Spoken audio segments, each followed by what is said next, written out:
Hi, honeybees. I'm Nadja from What We Do in the Shadows. This is my familiar Edie, and welcome back to our channel. Subscribe to become part of the hive. Be sure to like and ring the notification bell. Thanks, honeybees. Enjoy the video. Hello, friends. Welcome back. Happy Halloween. If it's still Halloween by the time I get this posted, I'm being a little ambitious. It's October 28th as I record this, but we're going to try to get it out on Halloween. It wasn't the video I planned to make, but it's what we're gonna make. So this month, if you don't know, if you haven't followed along on YouTube Shorts or TikTok, which I recommend going back and doing if you haven't, I've watched 31, so far 28 new Halloween movies or horror movies this month. And I wanted to make a video talking about all of those, but that's gonna have to be after Halloween.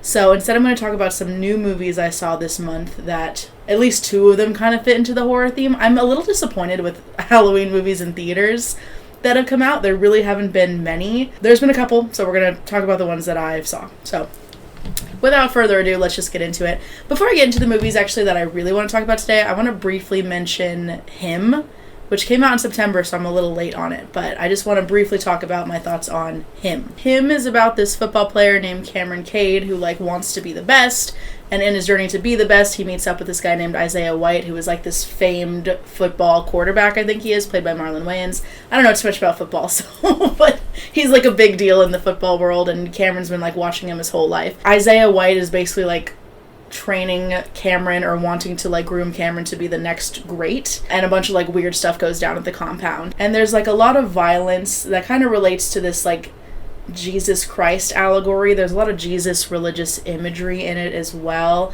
I just wanted to briefly mention it because I don't have too much to say other than I liked the imagery of it and the performances were good. It was a very good looking movie. The sets were great. The violence was cool.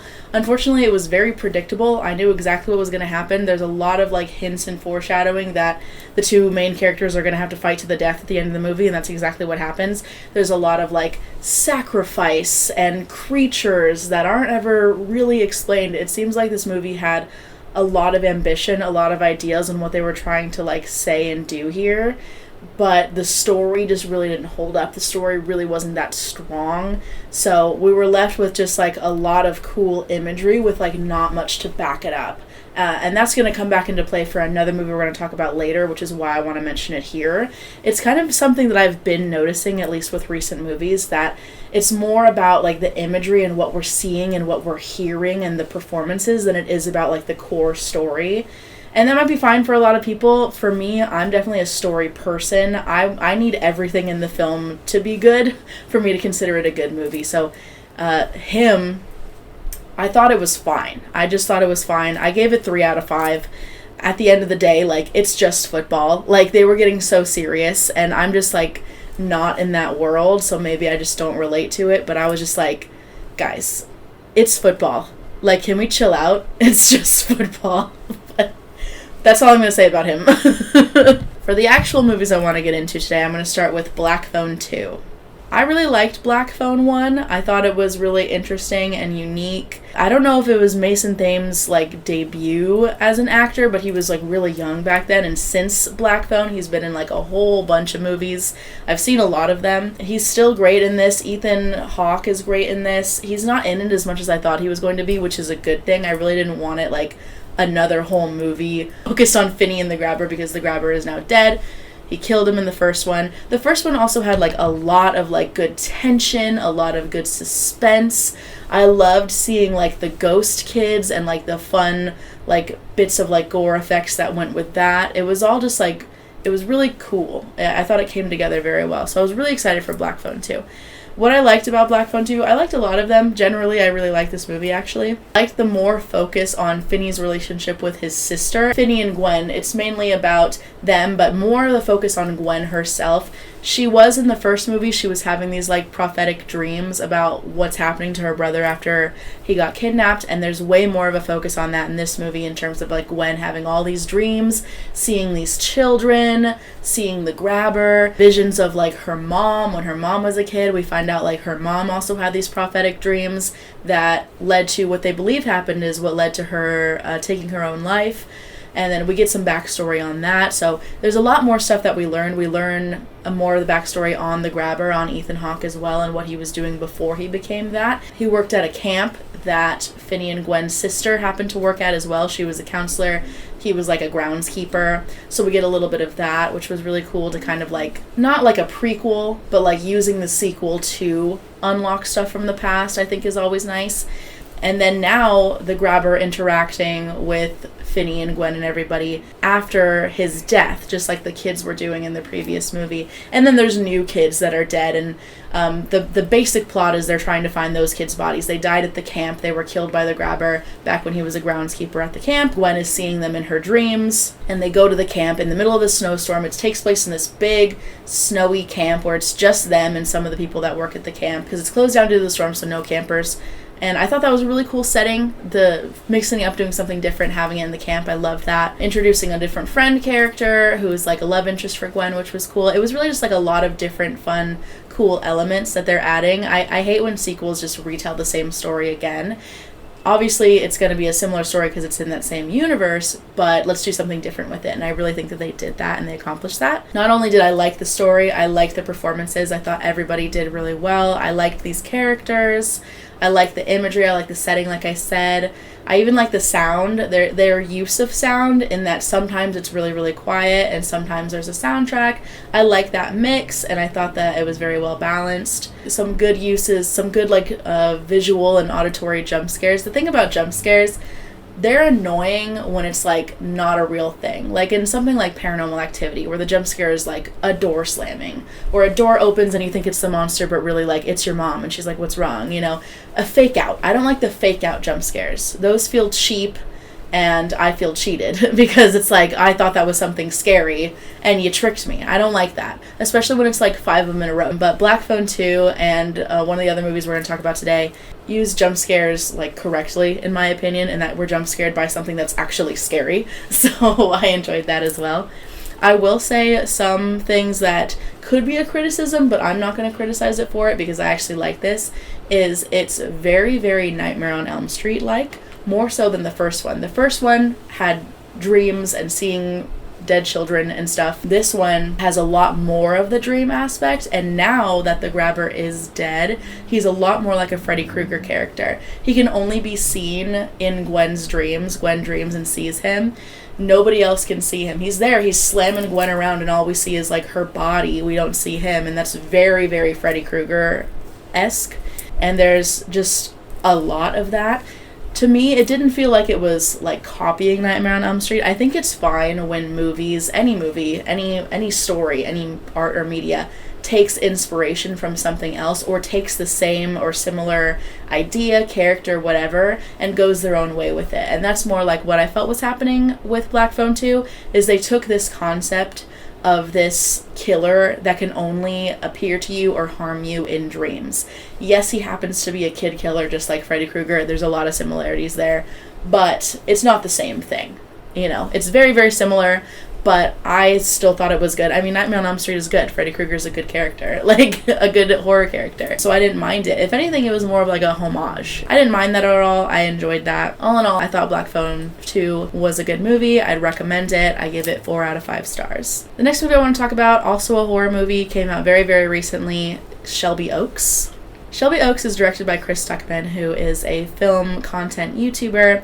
I've watched him before. It's been quite a few years since I've watched any of his videos. I was never like a regular watcher, but I do like film content, so I've kind of watched a few YouTubers here and there, but there's a lot of YouTubers out there. Nothing against Chris Stuckman, I'm just like personally not familiar with his game like that. Just from watching this movie, and I did make a mini review about this on TikTok already, so I'm just kind of going to expand my thoughts on it. Based on this movie alone, it seems like this is a guy who knows what a horror film should look like, should sound like, should feel like. He knows all of these different elements that could go into an interesting horror movie, like devil stuff, sacrifice, creepy old house, creepy old woman, abandoned locations, an abandoned prison, right? All these things, all these different ideas, paranormal investigators, someone's missing, murder. There's all these different elements that should and could be in a horror movie. So it looks and feels and seems like a good horror movie. The problem here, like what I was saying with him, is the core story itself was very lacking. Just to get into a little bit of what it's about for those that don't know, which if you haven't seen it, you can skip this and come back to it after you've watched it, or I didn't do any spoilers in my little mini TikTok review, so you can check that out too. I'm not saying that like I highly recommend it and you should see it without spoilers, but if you're planning to see it and don't want to get spoiled, you can skip this part of the video. In Shelby Oaks, we start with this like documentary style film about this group of 4 who run this paranormal investigator channel on YouTube, and the group goes missing after visiting the abandoned town of Shelby Oaks. They all turn up dead not long later except for one, the host Riley. And the beginning documentary is about Riley's sister Mia, basically talking about like what happened, what could have happened, and trying to figure out where Riley is, if she's still alive, or just what happened to her, who took her, and that like whole situation surrounding the group in general. But then something happens really early on in the film after that documentary opening, and the movie abruptly stops being documentary style and is now just like a traditional narrative film following Mia as she kind of takes the case of Riley into her own hands and tries to investigate it and find her herself. And what happens is, and now we're really getting into spoilers, so what happens is they're filming a documentary. She gets a knock on her door. It's a man who she doesn't know, and he shoots himself in the head, and blood gets all over her, and he's dead. And after that, which that was a really good jump scare, by the way. Speaking of, this is the movie, another movie where they have a really good use of jump scares, because what they're showing is actually scary. Like, I'm not expecting a man to just show up at the door and shoot himself in the head when I thought this whole movie was going to be a documentary. Like, I went into this movie not knowing anything. I didn't even watch a trailer beforehand. So when that happened, I was genuinely shocked, and I was like, okay, you have my attention. So after that, it's just a regular movie until like the very end. It returns to documentary style for a minute. The only reason that I specifically mentioned that happens, that the guy shoots himself in the head, is because I want to get this main criticism out of the way before I talk about the rest of the movie. So Mia opens the door, a man shoots himself right in front of her. She has blood spattered all over her, on her face, near her mouth, everywhere, just a big blood spatter. She does not wipe the blood off her face for the rest of the day. This happens early on in the day. It's light outside. The police come, talk to her. She's still got blood on her face. Okay? The police leave. It's hours later. She's at home alone with her husband now. There's still blood on her face. She never washes the fucking blood off of her face. She's sitting on her couch in the dark with a strange man's blood on her face around her mouth. Every time it cut back to her and there was still blood on her face, I was screaming. I was screaming on the inside. I was like, wipe that goddamn... And that's like a big pet peeve I have with movies. It's something little, but to me it's big, is when a character gets like blood or fluid on them that's not theirs and they don't wash it off. And I know why you do that. It's like a scary image, I guess. It's like, oh, there's blood on you. Oh, there's like, I don't know, goo on you. Whatever it is, the filmmaker wants you to see it. Like, that's an image, you know, a girl with blood on her face. But you expect me to believe that this woman kept this strange man's blood on her face for several hours? When he died, after he shot himself, he had a tape in his hand. And she didn't give it to the cops. She decided to watch it herself. So she's watching the tape. So we're seeing this tape. And then it cuts back to her watching the tape. Blood. Every single time. It's just... I was losing my goddamn mind. There's so much time where she has this strange man's blood spattered on her face. After she watches the tape, her husband comes in to check on her, hugs her against his chest like that. Now there's blood on you. Now there's a strange man's blood on you. Right? I had a similar problem with the movie Christmas Bloody Christmas. I probably talked about it in my video about that movie from years ago now, but the lead character in that movie has so much blood on her at the end of the movie. There's literally a scene where she like goes to the sink to wash off the blood, looks at herself in the mirror, realizes how much blood is on her, and instead of continuing to wash off, she just lights up a joint and starts smoking. It's like you're at the sink, get some water, splash it on your face, right? Mia, you have blood spatter on your face, fucking do one of these. Do one of those, at least. You know, and I realize you're in shock. I've never been in that situation where someone shot themselves in front of me or where I've had somebody else's blood spatter on my face. I've never been in that situation. But I'd like to think, just based on other things that have been on me, that that have shot out at my face, water, whatever, my first instinct is to get it off. Anyway, I'm gonna calm down. Sorry, that was very small. That had nothing to do with the rest of the movie. But all that to say, that really took me out of it. Like, I was taken out really early on. I got back into it, but it's like, I don't, like, just that seems amateurish to me to, like, not think about that. Like, you want to have the character, the image of blood on her face, but she's really gonna have that for hours. Like, that just, like, it just caught me as amateurish. I don't know. Like, you don't have to agree. That's just my thoughts. Anyway, so her finding this tape, it launches this whole thing. I really can't even get into details because we simply don't have that much time for me to tell you everything that happens in this movie if you haven't seen it. If you have seen it, you know. There's, like, this whole convoluted thing that Riley was kidnapped and used in rituals, used to, like, have a baby for a ritual. Is the baby the Antichrist? I don't know. It's a lot of stuff. It's a lot of ideas. There's, like, this demon that they imply that Riley's seen her entire life and gave her night terrors, and then it went away, and it's connected to the guy that killed himself, who is the one that impregnated her and helped in her kidnapping, and when he went to prison, she stopped having the dreams, and it's all correlated, but it's never really explained. We don't really know what that guy has to do with that demon. We don't know who this demon is. It looks like the stag demon from Hannibal, the TV show. It looks like that. And there's some good jump scares with him. Like, I like the character design. I just, like, I don't know who this is. I don't know what this is. I don't know what he has to do with this man. Mia obviously travels to Shelby Oaks to do some investigating. And in Shelby Oaks, there's this abandoned amusement park, and that's a really cool setting. There's this abandoned prison, and that's a really cool setting. But that's kind of all they are cool settings where we go and we see clues that we have already previously seen. So just in a different way. So they're not really adding much. In her investigation, she stumbles upon this, like, abandoned house. Another thing you would see in a horror movie, an abandoned house with a creepy old lady. So overplayed, the creepy old lady trope. I tell ya, I'm so tired of the creepy old lady trope. But there is one. And turns out, like, that's the mom of the guy that kidnapped her, and she's in on it, and she's trying to sacrifice the baby or do something with the baby that Riley had. Riley's locked up in the basement. There's this whole sub thing. It's not even really a sub thing. It's just mentioned that Mia has always wanted to have kids and then just never got to it. So she's really excited to find Riley and Riley's baby and take them both back home. And then now she has her sister and a baby. The thing about the baby, like, it's kind of implied that the baby is evil. Maybe the baby is an antichrist, but also, like, nothing is explained.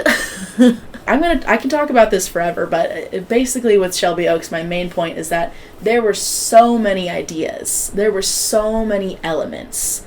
And I have to say, like, I was never bored. I was always entertained, and I was always, like, interested in what was happening on screen, mostly because I had no idea what the hell was happening at any point. At any time during the movie did I know what was going to happen next. You know, this movie was very, like, don't let them know your next move, and I really didn't. I do have to give it points for that, because boring is the worst thing a film can be, and I wasn't bored. Do I think this movie is good? No. Do I think it's worth the watch?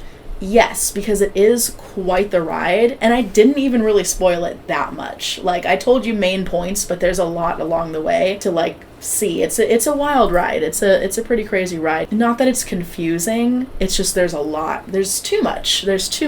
As, like, the first movie from Chris Stuckman, I think this is a pretty good first movie. Right? The elements are there. I think he was just a little overly ambitious with this one and had too many ideas. This is something that could have been broken into, like, 2 or 3 separate movies. And then we could have expanded on these plot points, these characters, these elements in a way that would have been far more satisfying than what we got. Because that's the thing, too, is the characters were very one-dimensional. There really wasn't much to them. They were just, like, caveats for the story to happen. They were just husks to take us to mainly Mia. She makes the worst decisions in this movie. She makes terrible decisions. The abandoned prison I mentioned, she, like, figures out that it's there, and she, like, goes there in the middle of the night by herself and explores it. And it's just like, why the fuck would you ever do that? But she did it so that we could see the prison set. She had to make that horrible decision so that we could see the prison, because how else were we going to see that was a cool set that they had? So the same with the abandoned amusement park. At that point that she goes to the abandoned amusement park, she didn't really need to go there, but there was an abandoned amusement park, so of course we're going to go and see it, right? So a lot was there. I think the time and attention wasn't given to all of the correct elements, right? Like, give me a dynamic character, give me someone I care about. I didn't care at all about anybody in this movie or anything that happened to them. I just really could not give a fuck because I wasn't given anything. The only thing I knew about Mia was that she's Riley's older sister and she's always wanted to have a kid. That's all I know about her. Riley, I know even less. I know she was a paranormal investigator YouTuber. She's always wanted to be in entertainment, and she went missing. And that's kind of all I know about her, too. And that goes for pretty much everybody, even the villains. Like, I know that they're involved in some sort of cult. I don't know what they're trying to accomplish. I don't know what they're doing, where they came from, why. We don't know anything. So I think there was too heavy a reliance on imagery and there was too many ideas. So Shelby Oaks, I'm going to give that one 3 out of 5 stars. I thought it had a lot of potential. And like I said, I was entertained. And that means something, right? Not every movie has to be good to be entertaining. And I think it kind of just rides the middle in terms of how I rate movies. It's fine. The last movie I want to talk about is not a horror movie by any means. It's a comedy called Good Fortune.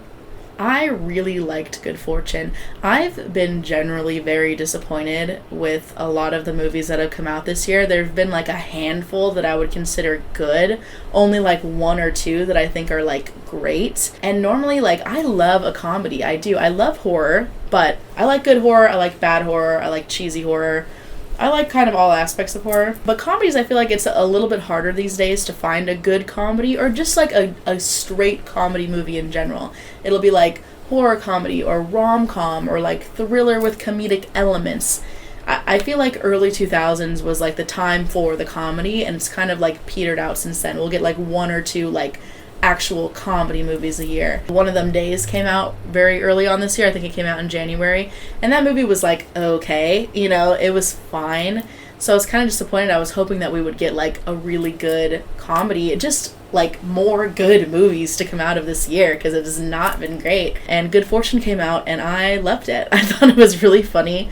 I laughed a lot. If you don't know, I do recommend it. So I'm going to spoil it a little bit. If you haven't seen it, watch it. You can return to this later. Good Fortune is about Aziz Ansari, who's this guy who's not doing so great financially. He lives in his car, he's working all these odd jobs, just not doing well. And he's being watched by this angel, Gabriel, played by Keanu Reeves, who his job as an angel is just to help people not text and drive. He's not one of those angels that changes lives, but he wants to be. He's very ambitious. So he decides on his own to not do his job anymore and instead try to help Aziz Ansari, who he thinks is a lost soul, just because of how badly he's doing in life.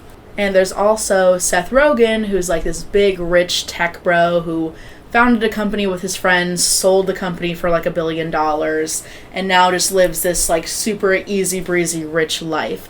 And Aziz Ansari works for him as an assistant for a little while, but then fires him, and that's when Keanu Reeves gets involved.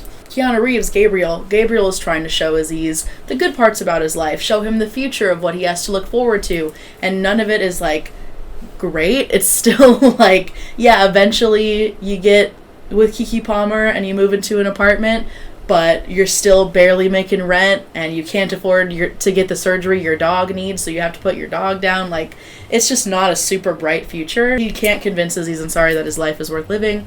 Aziz would rather live the life that Seth Rogen has. So Keanu decides to switch their lives, and now Aziz Ansari is the big tech bro living in this big house with this big lavish rich lifestyle, and Seth Rogen is living Aziz's life as the assistant who lives in his car and does like food delivery odd jobs on the side. Gabriel's goal is for Aziz to see that that life is not all it's cracked up to be, but Aziz loves it. It solved all of his problems and he doesn't want to switch back, so now Gabriel has a problem. The majority of the movie is really about Seth Rogen, who at first doesn't remember that that is his life. Gabriel makes him remember. It's about Gabriel and Seth Rogen trying to survive together. Gabriel's also been fired from being an angel because of the mess that he's made. It's them kind of trying to survive on their own in a life very similar to what Aziz had, while Aziz is living it up. And the only way they can switch back is when Aziz decides that his own life as it was is worth living, and he chooses to switch back. So a lot of the movie, and also just like a lot of the comedy, comes from Seth Rogen trying to live a normal, tough life, doing food deliveries, living in a hotel, and splitting the bed with Keanu Reeves, who is now also homeless and unemployed, and him trying to find a job working in a kitchen, while at the same time just trying to discover what it means to be human, because he's not human. He's never, like, eaten food before. He has no idea. A lot of it, really, the main comedy is Keanu Reeves. Keanu Reeves is funny as fuck. Like, he's so good in comedies. Like, I've seen him in so many action movies. I've seen all the John Wicks. I've seen Speed and all those other movies. I've never seen Bill and Ted, so I never really have seen him in a comedy like this. He shines. He should only be doing comedies. He is so good. He is so funny. How will I know when I'm done chewing? Oh, you've never eaten anything before. I think you'll just know. Just eat the hamburger. There you go. You're a big boy, huh? No, I'm a big boy. The internet is amazing, Jeff. It's so useful and also distracting at the same time. I want to help you find jobs, but I also want to look at photos of baby elephants. And Seth Rogen, I love Seth Rogen. Seth Rogen's funny too. Watching him be this like rich guy going through poverty because he has no choice, that was also fun to see as well. That was also like an interesting journey to go on, and his reactions and his whole way of dealing with it is just naturally very funny because he's just a funny guy. And I like Aziz Ansari too. I always think like he's very quippy. He's a very quippy kind of comedian. So he had his style of comedy going on, Seth Rogen style, Keanu Reeves style. They all have very different styles in how they deliver their comedy as these characters. They're also very different, fun, multi-dimensional, well-developed characters interacting with each other and the world in just very interesting and entertaining ways. I didn't want this movie to end, and that's rare for me to say. Even for movies that I like, I will usually get to a point where I'm like, okay, I'm done with watching this movie. Like, this is good, but I'm over it now. The movie can end. I didn't feel that way with Good Fortune. I wanted it to keep going.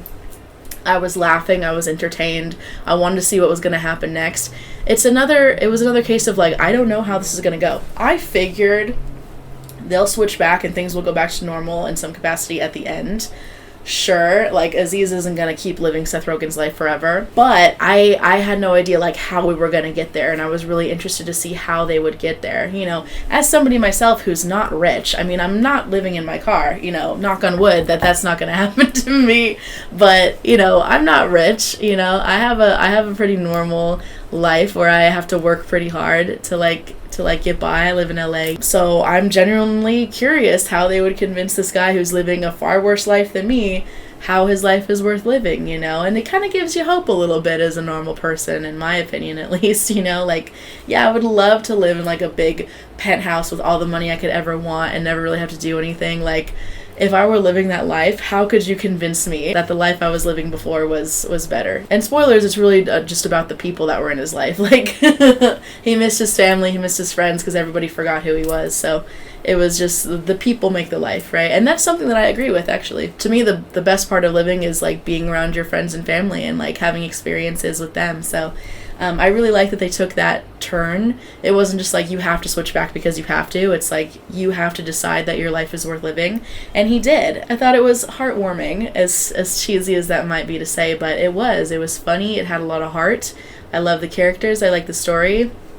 I really don't have anything bad to say about it, really. So Good Fortune, I would definitely recommend it. I give it 4.5. You know what? I'm feeling generous. I'll give it 4.5 out of 5 stars. I'm normally a very tough grader, even for movies that I like, but this one warrants it. I really like this movie. It's something I will definitely watch again when it's on streaming. I watch all these movies in theaters, by the way. As far as that goes, in terms of theaters, I don't think really you have to watch any of them in theaters except for Good Fortune. I would recommend watching that in theaters. But even Black Phone 2, like, it's good in a theater because the ambiance, I think, is good on the big screen. That one I would say. You don't have to. You could wait till streaming, but that one's fine. Shelby Oaks, if you're gonna see it, I think honestly wait till it's on streaming. I don't think it's that big of a deal to see on the big screen. And similarly with Him is one of those movies that's made for the big screen, but it came out a month ago at this point, so we already can't see it in theaters anymore. So watch it on your TV. Check out my TikTok for all the reviews, all the mini reviews I've made for Halloween movies this month. Let me know what other movies you guys have seen, what you are looking forward to. I always have hope. I never lose hope. I think that there's going to be some good ones in December. And I'll get to talk about those. I'm playing the Phantasmagoria sequel, Puzzle of Flesh, right now too, so look out for those videos. But that's it for this video. So like, comment, subscribe, all that good stuff. I'll see you next time. Bye! Thanks for watching, honeybees. Make sure to like and subscribe. Meow.